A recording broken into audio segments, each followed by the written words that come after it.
L'année 2019 a été riche en rebondissements mode. Entre scandales et tendances, retour sur tout ce qu'il ne fallait pas manquer. Et on commence tout de suite avec l'annonce du décès de Karl Lagerfeld le 19 février dernier à l'âge de 85 ans.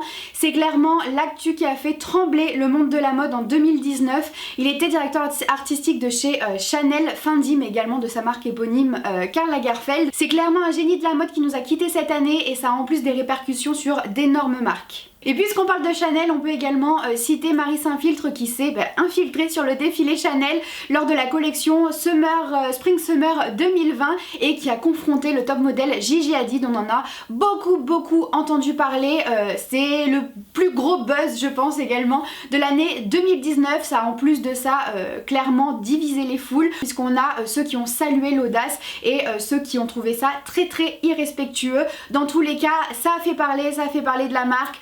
Est-ce que c'est positif? Est-ce que c'est négatif? Je vous laisse en juger. En 2019, on a également appris que Zac Posen fermait définitivement sa marque. C'est un créateur américain qui est pas mal reconnu, notamment pour ses robes sur le red carpet, mais pas que bien évidemment. Sa marque avait déjà connu des difficultés, si jamais ça vous intéresse, il y a un documentaire qui est pas mal sur Netflix qui s'appelle House of Z, je vous le mettrai en barre d'infos. Et là du coup c'est une annonce assez brutale puisque même sa collection SS20 ne sera pas mise en vente. Il évoque lui aujourd'hui un contexte toujours plus difficile du marché de la mode et de la vente au détail. Après je pense que ce n'est pas un adieu définitif du créateur dans le monde de la mode.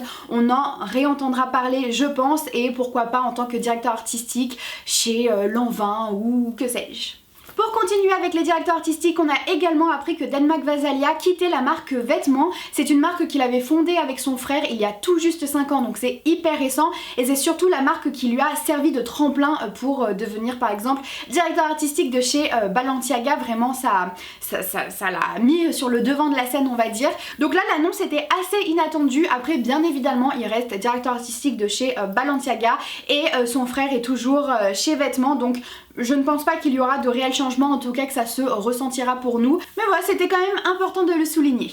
Autre marque qui a pas mal buzzé en 2019, il s'agit de Victoria's Secret qui était en difficulté, enfin qui a été en difficulté pendant tout 2019 et qui le sera peut-être encore pendant plusieurs années puisque après avoir fait face à plusieurs polémiques qui leur reprochaient entre autres d'être non inclusifs, de mettre en avant la femme objet, même s'ils se sont excusés, qu'ils ont essayé de rebondir sur la chose en intégrant par exemple une mannequin dite grande taille qui fait du 42 ou même des mannequins transgenres il me semble dans certaines campagnes, ça n'a pas suffi. En plus de ça ils ont fait face à d'autres polémiques, les ventes également étaient en baisse et du coup la marque a dû annuler son show en tout cas pour l'instant.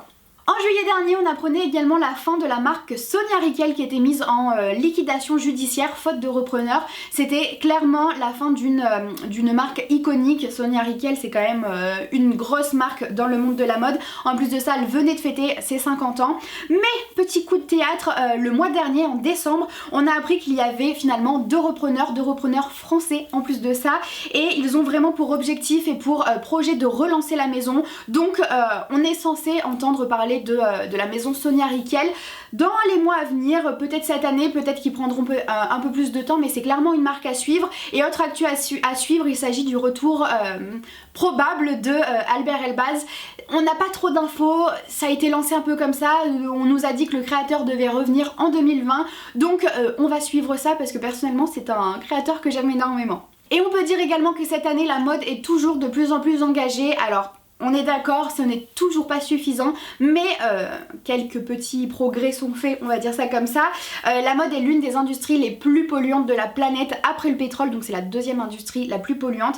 Et vraiment pour y remédier, on a 32 entreprises donc, qui possèdent pas mal de marques, une centaine de marques à peu près il me semble, qui ont décidé de s'unir pour faire un Fashion Pact et du coup qui tend à limiter l'impact de la mode sur les océans, le climat, la biodiversité par exemple. On devrait voir les réels effets d'ici 10 ans à 30 ans, mais par exemple ils souhaitent qu'il n'y ait plus de plastique à usage unique, amen.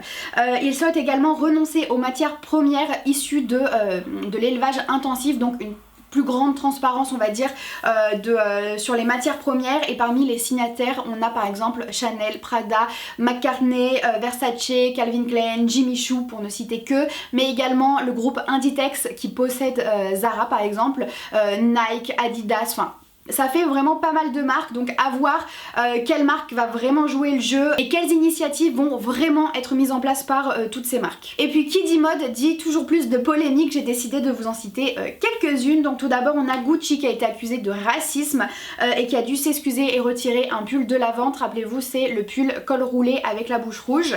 Et pour continuer avec Gucci, on a une mannequin qui a protesté pacifiquement sur le défilé puisqu'elle a défilé avec les deux mains levées et un message inscrit qui était la santé mentale n'est pas une mode, puisque sur le défilé les vêtements étaient inspirés d'une camisole de force. On a également les marques Givenchy, Versace et Coach qui ont offensé la communauté chinoise puisqu'ils ont tous les trois sorti un t-shirt avec un motif qui sous-entendait que Hong Kong et Taïwan étaient des territoires indépendants, et du coup les trois marques ont perdu leurs égéries sur le marché chinois. C'est hyper important pour les marques de rester en bons termes avec la communauté chinoise et avec la Chine, puisque c'est une grosse partie de leur chiffre d'affaires. En plus de ça, c'est en constante augmentation. Rappelez-vous l'année dernière de Dolce & Gabbana qui a également offensé la communauté chinoise, mais eux carrément pour le coup ils se sont vus retirer de la vente pas mal de leurs produits dans des multimarques et ça a été un coup dur pour la marque, et d'ailleurs cette année vous avez vu ils ont fait profil bas. Donc bien évidemment les marques se sont toutes excusées. Après elles ont quand même réussi à maîtriser la situation, mais il faut vraiment faire attention. Et on peut également citer le sweat de chez Burberry qui était sur un thème maritime, marin, etc. Et du coup il avait fait pas mal de nœuds sur les vêtements, et on a pu voir un sweat en fait avec un nœud qui pendait autour du cou mais qui rappelait le suicide, et du coup ça a été hyper mal vu. Pareil, ils ont dû s'excuser et retirer le sweat de la vente. Et on va s'arrêter là, c'est déjà pas mal, mais on a eu également quelques flash buzz, on va appeler ça comme ça, avec par exemple le mannequin de chez Margiela qui a défilé et qui s'est fait beaucoup remarquer. On en a beaucoup entendu parler sur les réseaux sociaux, donc moi j'ai trouvé que c'était du génie, j'ai adoré ce mannequin et cette intervention. On a également la robe de Gillo chez Versace qui a fait pas mal le buzz, et toujours plus de collaborations avec par exemple Adidas et Prada, H&M et Vali, enfin de toute façon il y a je ne sais pas combien de collaborations chaque année, ça a l'air de pas mal fonctionner. Maintenant qu'on a vu un peu toutes les grosses actus à ne pas manquer pour cette année 2019, on va faire un petit récapitulatif des marques de l'année, des designers de l'année, des marques montantes à suivre pour être totalement à jour. Alors bien évidemment c'est basé sur mon avis personnel, mais également sur le vôtre, puisque vous avez été beaucoup à réagir et à me donner votre avis sur Instagram. D'ailleurs si vous ne me suivez pas, n'hésitez pas.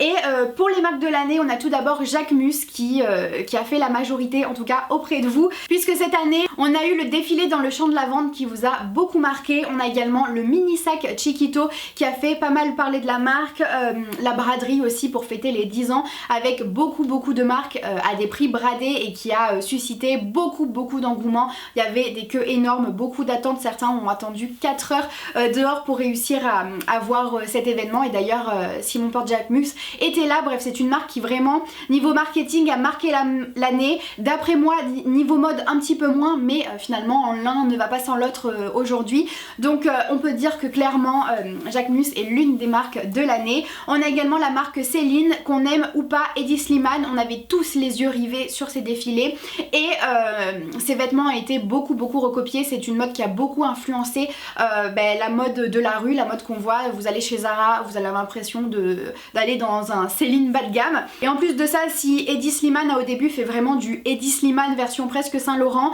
là il s'est un peu assoupli on va dire, et il a fait du Hedi Slimane un peu plus version Céline.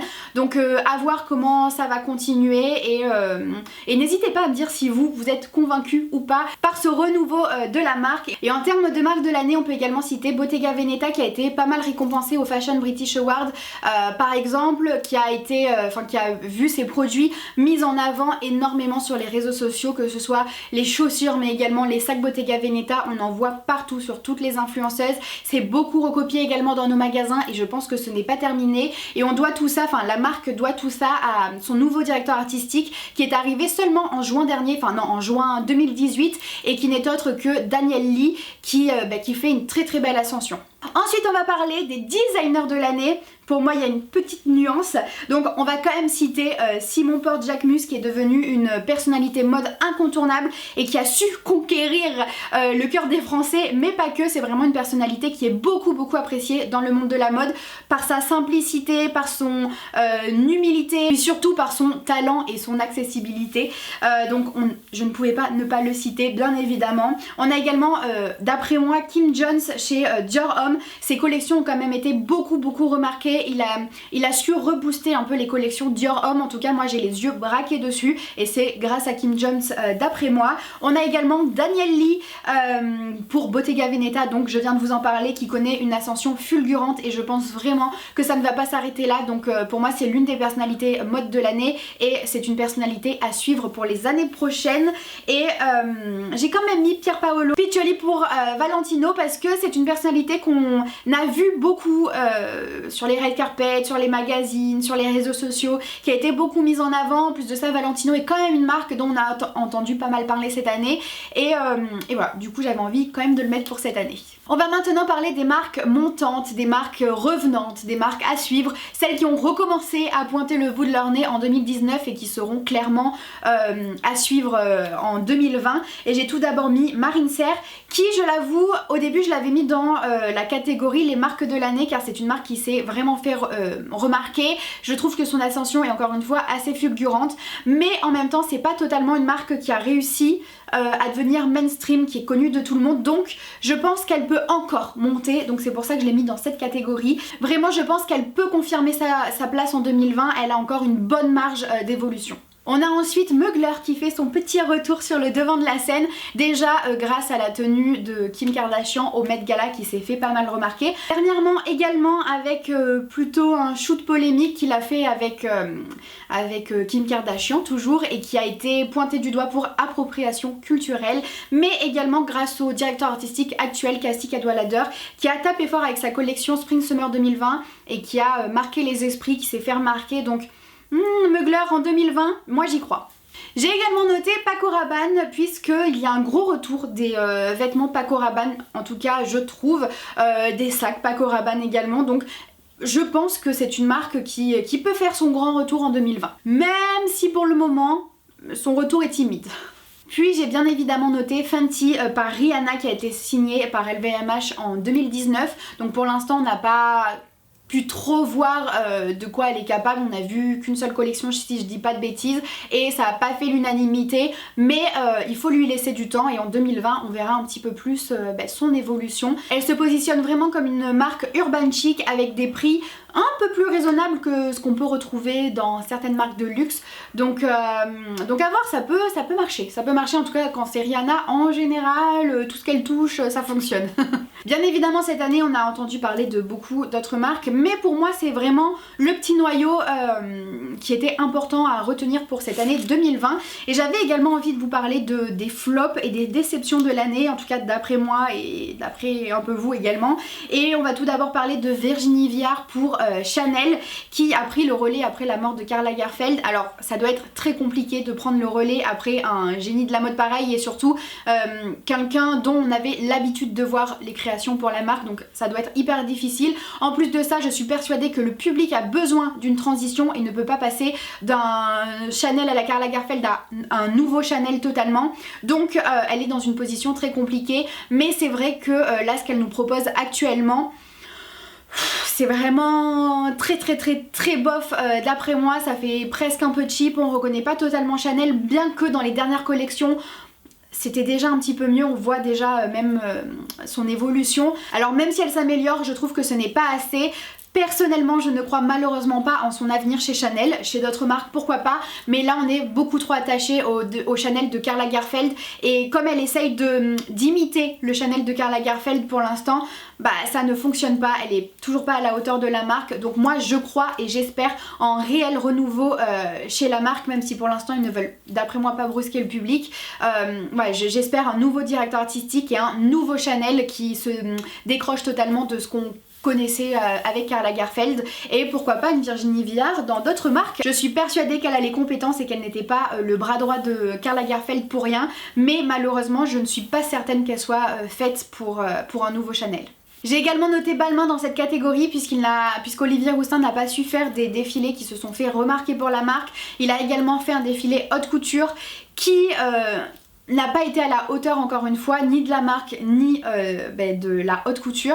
Donc vraiment une année mitigée pour Olivier Rousteing mais qui reste toujours un petit peu quand même sur le devant de la scène. Et je vais également citer Marc Jacobs puisque c'était clairement une marque sur laquelle je misais pour 2019. En 2018 je trouvais qu'il avait fait une belle remontée et en 2019 il s'est remis à stagner. Donc je suis un petit peu déçue et c'est trop dommage.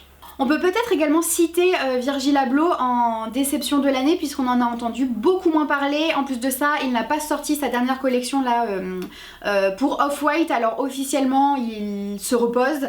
Officieusement, la boîte qui s'occupe d'Off-White a été rachetée et lui n'a pas perçu d'argent, donc il se pourrait que ce soit plus une question d'argent que de repos et je trouve ça dommage et du coup pour l'instant je trouve qu'il n'a pas su garder sa position de leader en termes de designer de mode. Donc une petite déception quand même pour l'année, bien qu'encore une fois il reste sur le devant de la scène. En termes de pièces de l'année, j'ai sélectionné tout d'abord le sac Saddle de chez Dior, que ce soit pour les collections femmes mais également pour les collections hommes qu'on a énormément vu encore au début de l'année 2019, là un peu moins mais quand même c'est toujours un sac qui est présent. Également les chaussures Prada qu'on voit beaucoup là en cette fin d'année et du coup en ce début d'année 2020, mais aussi les chaussures Bottega Veneta, que ce soit les chaussures d'été avec vraiment le bout carré qui ressortait, qui a beaucoup été repris sur les sandales, mais également leurs bottines là pour l'hiver qui fait fureur et je crois que c'est en rupture de stock partout. Elles sont difficiles à trouver, mais également le sac Bottega Veneta qui fait fureur, qu'on voit énormément et qui est un petit peu le sac de cette fin d'année. Et puis on va finir avec les personnalités mode de l'année, les personnes qui ont marqué vraiment l'année niveau mode sans forcément être réellement dans ce milieu. Donc on a tout d'abord Harry Styles qui est bien évidemment l'égérie Gucci, donc on le voit de façon récurrente pour la marque, qui a également été un invité d'honneur pour le Met Gala, donc qui était très attendu et qui a fait de très beaux looks. On le voit pas beaucoup sur les red carpets, c'est tellement dommage parce que je suis sûre qu'il nous sortirait des looks de ouf, mais dans tous les cas, que ce soit sur ses concerts, lors de ses sorties ou quoi, il a toujours des tenues ultra pointues, ultra modernes, il est carrément dans l'air du temps, voire totalement avant-gardiste. Moi c'est une personnalité mode que j'aime énormément et d'ailleurs pour la petite anecdote personnelle de 2019 que je souhaiterais oublier, j'étais invitée à un événement où il était présent et je n'avais pas compris qu'il était présent, donc j'ai décliné l'invitation. Sachez que j'ai été inconsolable pendant plusieurs jours, j'étais beaucoup trop triste. Bref, passons à autre chose, j'ai raté la chance et l'opportunité de le rencontrer. J'ai également sélectionné Timothée Chalamet, une personnalité française qui est un incontournable sur les red carpets, qui a toujours encore une fois des looks pointus. Moi j'avais beaucoup aimé sa tenue où il portait du Dior il me semble. Vraiment des looks audacieux, mode, clairement une personnalité à suivre également. J'ai ensuite sélectionné Céline Dion. Pour moi c'est une personnalité vraiment incontournable de cette année, on l'a remarqué à plusieurs reprises, alors je conçois totalement ne fasse pas l'unanimité, mais que ce soit son shooting avec Vogue, ses apparitions lors des Fashion Week, vraiment elle fait carton plein. Personnellement je suis totalement convaincue. En plus de ça, Céline Dion en Richard Quinn je valide totalement. Elle a vraiment su faire sa place dans le milieu de la mode cette année et c'est assez étonnant puisque c'est une arrivée plutôt tardive par rapport à sa carrière, mais une arrivée réussie. Et puis j'ai bien évidemment mis Billy Porter qui fait des tenues à chaque fois très remarquées. Rappelez-vous sa tenue aux Oscars, vraiment j'adore, c'est audacieux, c'est osé, c'est original à chaque fois et c'est extrêmement bien réalisé je trouve à chaque fois également. L'un des seuls à vraiment casser les codes sur les red carpets et je ne peux que dire amen. Donc ouais, c'est fini pour ce petit récapitulatif de l'année, j'espère vraiment que ça vous a plu et que ça vous a permis d'avoir une vision globale de tout ce qui a pu passer durant cette année 2019 question mode. Si vous estimez que j'ai oublié certaines actus ou si vous n'êtes pas d'accord ou quoi que ce soit, n'hésitez pas à le mettre en commentaire, ça peut être intéressant. Si jamais également vous voulez voir les récapitulatifs des 3 dernières années, vous pouvez, puisque j'avais déjà commencé mes vidéos en 2016 je crois, donc ça peut être intéressant si jamais vous vous intéressez au monde de la mode depuis peu de temps. N'hésitez pas à vous abonner à ma chaîne si mes vidéos vous plaisent, vous pouvez également me suivre sur tous mes réseaux sociaux. Sur ce, je vous fais plein de gros bisous et on se retrouve très vite pour une prochaine vidéo.